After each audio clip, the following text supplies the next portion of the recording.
Good morning. This poem is called Onyx Hecate, and I wrote it today. I've loved dogs all my life, in theory.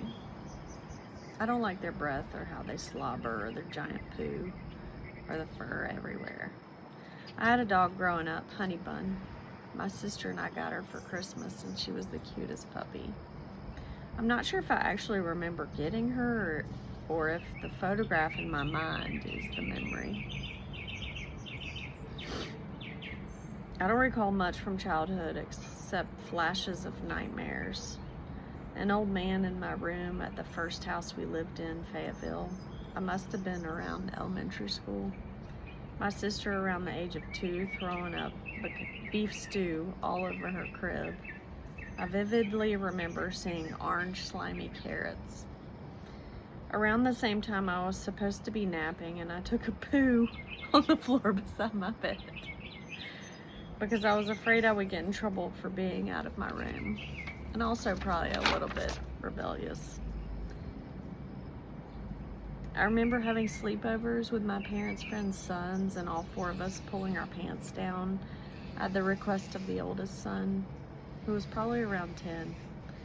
I remember my dad losing his shit when he found out, and that we continued having sleepovers despite this information.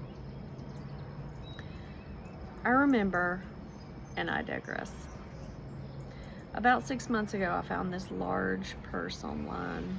It had red roses and a black cat with yellow eyes staring back at me. I believed I hated cats all my life, but I think the hate was fear, and those cats loved me, found me, crawled on me, and made biscuits on my stomach, would fall asleep on me, which made this anxious insomniac fall asleep. And still I hated them. So I bought the purse and decided to name the cat Hecate, goddess of witches, and began my search for her, the cat. Hecate in Greek mythology walked alongside Demeter to rescue Persephone from Hades in the underworld. She is the triple goddess of boundaries and transitions, the crossroads. She's a titan, not an Olympian. And she walked alongside me to the underworld when I encountered her in 2025 to release what I'm certain is the last of my demons and love those traumatized parts of myself in order to feel whole, confident, sexy goddess.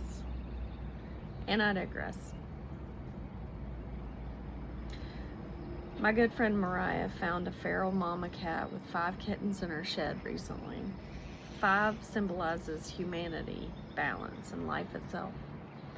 So Mariah, being her awesome self, captured all 6 cats with her husband, who lost a fingernail and was covered in blood from the photos. She took them to the vet to get shots and fixed or spayed, I don't know the right word. And she reached out to me because she found my cat. I'm gonna make this a part 1. I'll write another poem tomorrow about the rest. Love you, mean it.